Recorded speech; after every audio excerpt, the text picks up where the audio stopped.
ਸਾਰਿਆਂ ਤੋਂ ਪਹਿਲਾਂ ਮੋਤੀ ਦੀ ਗੱਲ ਕਰਦੇ ਹਾਂ। ਕਹਿੰਦੇ ਮੋਤੀਆ ਉਹਨਾਂ ਨੇ ਲੈਣਾ ਹੈਗਾ 60 ਗ੍ਰਾਮ ਸਰੋਂ ਦਾ ਤੇਲ, 30 ਗ੍ਰਾਮ ਵਿੱਚ ਮੈਂ ਪਾਣੀ ਜੀ ਸਰਦ ਚੀਨੀ ਇਹ ਲੈ ਕੇ ਤੁਸੀਂ ਆਪਣੇ ਐਨ ਬਰੀਕ ਕਰਕੇ ਕਪੜ ਛਾਣ ਕਰਕੇ ਇਹਦੇ ਵਿੱਚ ਮੈਂ ਮਿਕਸ ਕਰ ਲੈਣੀ ਹੈਗੀ ਤੇਲ 'ਚ, ਤੇ ਇੱਕ ਸਲਾਈ ਸਵੇਰ ਨੂੰ ਇੱਕ ਸ਼ਾਮ ਨੂੰ ਜਾਂ ਸਰੋਂ ਚ ਨਾਲ ਉਹ ਆਪਣੇ ਪਾ ਦੇ ਕਰੇ ਅੱਖ 'ਚ, ਜਾਂ ਫਿਰ ਤੁਸੀਂ ਆਪਣੇ ਤਿਰਫਲਾ ਪਾਊਡਰ ਭਿਓ ਕੇ ਰਾਤ ਨੂੰ ਉਹ ਨਿਤਰੇ ਹੋਏ ਪਾਣੀ ਨਾਲ ਅੱਖਾਂ 'ਚ ਛਿੱਟੇ ਮਾਰੋ, ਉਹਦੇ ਨਾਲ ਆਪਣੇ ਫਰਕ ਪੈ ਜਾਂਦਾ ਜੀ।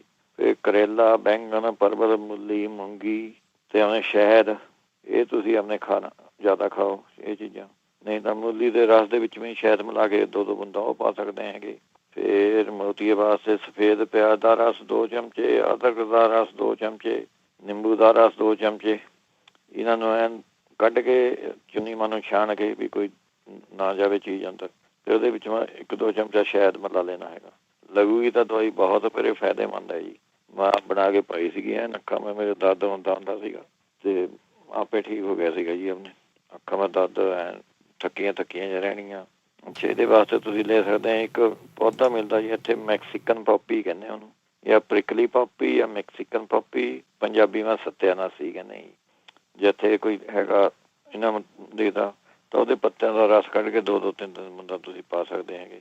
ਨਹੀਂ ਕੁਝ ਕਰਨਾ ਤਾਂ ਤੁਲਸੀ ਦਾ ਰਸ ਕੱਢ ਕੇ 1 ਚਮਚਾ ਸ਼ਹਿਦ ਪਾ ਕੇ ਉਹ ਤੁਸੀਂ 2-2 ਬੂੰਦਾਂ ਪਾ ਲਿਆ ਕਰੋ। ਸਾਰਿਆਂ ਤੋਂ ਪਹਿਲਾਂ ਮੋਤੀ ਦੀ ਗੱਲ ਕਰਦੇ ਹਾਂ। ਕਹਿੰਦੇ ਮੋਤੀਆ ਉਹਨਾਂ ਨੇ ਲੈਣਾ ਹੈਗਾ 60 ਗ੍ਰਾਮ ਸਰੋਂ ਦਾ ਤੇਲ, 30 ਗ੍ਰਾਮ ਵਿੱਚ ਮੈਂ ਪਾਣੀ ਜੀ ਸਰਦ ਚੀਨੀ ਇਹ ਲੈ ਕੇ ਤੁਸੀਂ ਆਪਣੇ ਐਨ ਬਰੀਕ ਕਰਕੇ ਕਪੜ ਛਾਣ ਕਰਕੇ ਇਹਦੇ ਵਿੱਚ ਮੈਂ ਮਿਕਸ ਕਰ ਲੈਣੀ ਹੈਗੀ ਤੇਲ 'ਚ, ਤੇ ਇੱਕ ਸਲਾਈ ਸਵੇਰ ਨੂੰ ਇੱਕ ਸ਼ਾਮ ਨੂੰ ਜਾਂ ਸਰੋਂ ਚ ਨਾਲ ਉਹ ਆਪਣੇ ਪਾ ਦੇ ਕਰੇ ਅੱਖ 'ਚ, ਜਾਂ ਫਿਰ ਤੁਸੀਂ ਆਪਣੇ ਤਿਰਫਲਾ ਪਾਊਡਰ ਭਿਓ ਕੇ ਰਾਤ ਨੂੰ ਉਹ ਨਿਤਰੇ ਹੋਏ ਪਾਣੀ ਨਾਲ ਅੱਖਾਂ 'ਚ ਛਿੱਟੇ ਮਾਰੋ, ਉਹਦੇ ਨਾਲ ਆਪਣੇ ਫਰਕ ਪੈ ਜਾਂਦਾ ਜੀ। ਫਿਰ ਕਰੇਲਾ, ਬੈਂਗਣ, ਪਰਵਲ, ਮੂਲੀ, ਮੂੰਗੀ ਤੇ ਆਪਣੇ ਸ਼ਹਿਦ ਇਹ ਤੁਸੀਂ ਆਪਣੇ ਖਾਣਾ ਜ਼ਿਆਦਾ ਖਾਓ ਇਹ ਚੀਜ਼ਾਂ, ਨਹੀਂ ਤਾਂ ਮੂਲੀ ਦੇ ਰਸ ਦੇ ਵਿੱਚ ਵੀ ਸ਼ਹਿਦ ਮਿਲਾ ਕੇ 2-2 ਬੂੰਦਾਂ ਉਹ ਪਾ ਸਕਦੇ ਹੈਗੇ।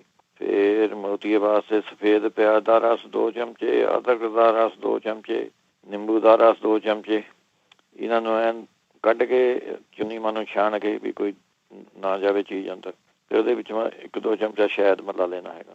ਲੱਗੂਗੀ ਤਾਂ ਦਵਾਈ ਬਹੁਤ ਫਿਰ ਫਾਇਦੇਮੰਦ ਹੈ ਜੀ। ਮੈਂ ਬਣਾ ਕੇ ਪਾਈ ਸੀਗੀ ਐਨ ਅੱਖਾਂ ਮੈਂ, ਮੇਰੇ ਦਰਦ ਹੁੰਦਾ ਸੀਗਾ ਤੇ ਆਪੇ ਠੀਕ ਹੋ ਗਿਆ ਸੀਗਾ ਜੀ। ਆਪਣੇ ਅੱਖਾਂ ਦਾ ਦਰਦ ਐਨ ਥੱਕੀਆਂ ਜਿਹਾ ਰਹਿਣੀਆਂ। ਅੱਛਾ, ਇਹਦੇ ਵਾਸਤੇ ਤੁਸੀਂ ਲੈ ਸਕਦੇ ਆ ਇੱਕ ਪੌਦਾ ਮਿਲਦਾ ਜੀ ਇੱਥੇ, ਮੈਕਸੀਕਨ ਪੋਪੀ ਕਹਿੰਦੇ ਉਹਨੂੰ, ਜਾਂ ਪ੍ਰਿਕਲੀ ਪੋਪੀ ਜਾਂ ਮੈਕਸੀਕਨ ਪੋਪੀ, ਪੰਜਾਬੀ ਮੈਂ ਸੱਤਿਆਨਾਸੀ ਕਹਿੰਦੇ ਜੀ। ਜਿੱਥੇ ਕੋਈ ਹੈਗਾ ਇਹਨਾਂ ਦੇਖਦਾ ਤਾਂ ਉਹਦੇ ਪੱਤਿਆਂ ਦਾ ਰਸ ਕੱਢ ਕੇ 2-2, 3-3 ਬੂੰਦਾਂ ਤੁਸੀਂ ਪਾ ਸਕਦੇ ਹੈਗੇ। ਨਹੀਂ ਕੁਝ ਕਰਨਾ ਤਾਂ ਤੁਲਸੀ ਦਾ ਰਸ ਕੱਢ ਕੇ 1 ਚਮਚਾ ਸ਼ਹਿਦ ਪਾ ਕੇ ਉਹ ਤੁਸੀਂ 2-2 ਬੂੰਦਾਂ ਪਾ ਲਿਆ ਕਰੋ।